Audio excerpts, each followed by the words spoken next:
अनसुने किस्से के इन पलटते हुए पन्नों में आज हम बात करेंगे मीना कुमारी और कमाल अमरोही के आलिशान ख्वाब की। बात है जुलाई 1972 की, जब पाकिस्तान के प्रधानमंत्री जुल्फिकार अली भुट्टो भारत आए थे और भारत की प्रधानमंत्री इंदिरा गांधी के साथ शिमला में अहम बातचीत चल रही थी। कोई 19 साल की रही बेनजीर भुट्टो भी अपने पिता के साथ भारत आई थी। अचानक उन्होंने फिल्म पाकीज़ा देखने की ख्वाहिश जाहिर कर डाली। कुछ महीने पहले ही 4 फरवरी 1972 को पाकीज़ा रिलीज हुई थी। पूर्व आईएएस अधिकारी एम.के. कौर ने अपनी किताब एन आउटसाइडर एवरीवेयर में लिखा है, मैंने शिमला के डिप्टी कमिश्नर से तुरंत बात की।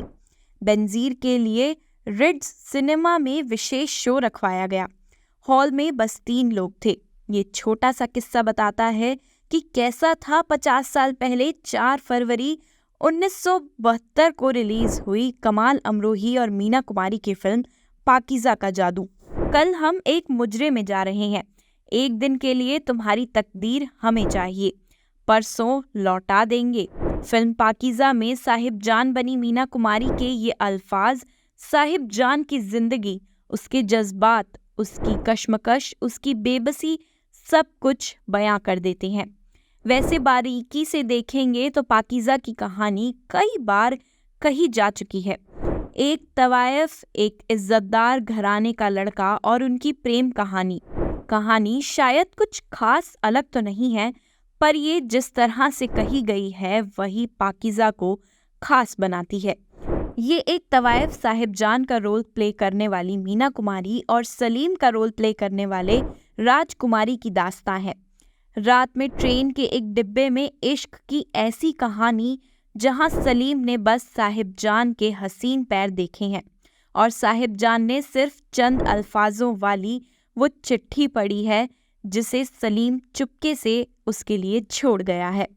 आपके पाँव देखे बहुत हसीन हैं, इन्हें ज़मीन पर मत उतारिएगा, मैले हो जाएंगे।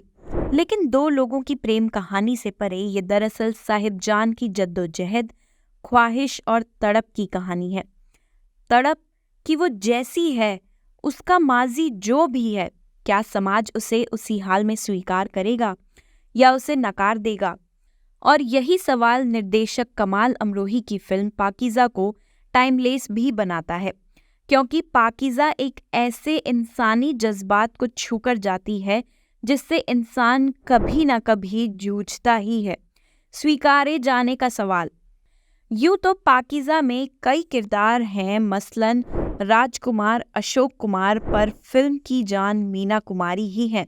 अपनी अदायगी से मीना कुमारी ने एक औरत के सपनों और एक तवायफ की कश्मकश को बड़ी संजीदगी और कोमलता से निभाया है। दुनिया के लिए साहिब जान कोठे पर बैठी सिर्फ एक तवायफ हैं।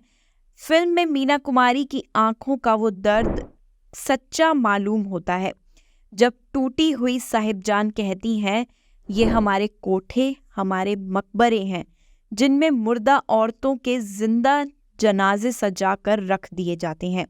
हमारी कब्रें पाटी नहीं जाती, खुली छोड़ दी जाती हैं। मैं ऐसी ही किसी खुली हुई कब्र की बेसब्र लाश हूँ।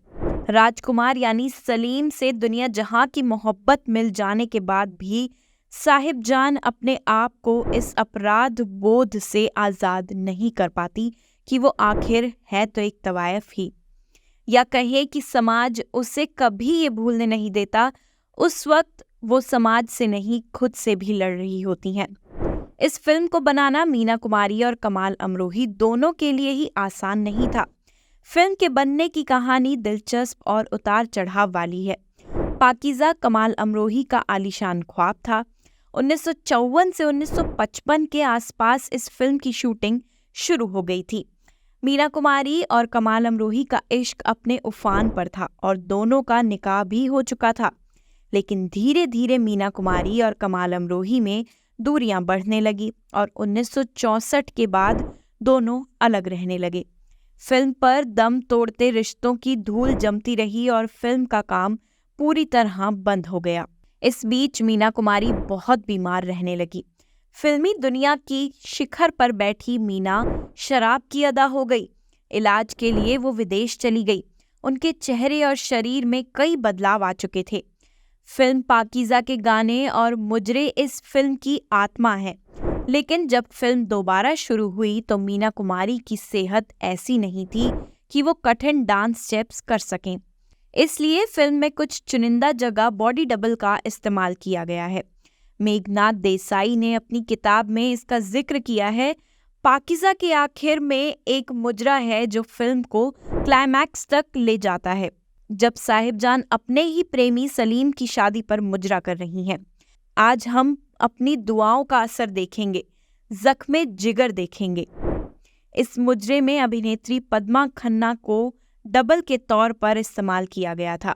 वैसे टूटते रिश्तों की दरारों के बीच अटकी इस फिल्म को दोबारा शुरू कराने का श्रेय नरगिस को भी दिया जाता है।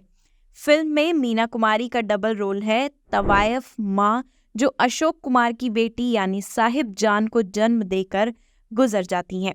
यूं तो ये फिल्म उस फ्रेम पर खत्म हो सकती थी जब अंत में मीना कुमारी कोठे से दुल्हन के रूप में रुखसत होती हैं और राजकुमार के साथ उनका निकाह हो जाता है। वो एक खूबसूरत मंजर होता, लेकिन कमाल अमरोही फिल्म पाकीज़ा को उसी कोठे की एक अनजान तवायफ के चेहरे पर लाकर खत्म करती हैं।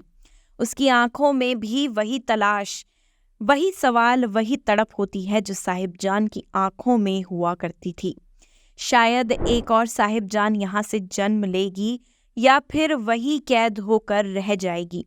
बेमिसाल अदाकारी, खूबसूरत लिबास, नक्काशी वाले आलिशान महल, कीमती जेवर, दिलकश नज़ारों से सजा कैमरे का हर फ्रेम, संगमरमर की तरह तराशा हुआ संगीत, शायरी में ढले संवाद और गीत।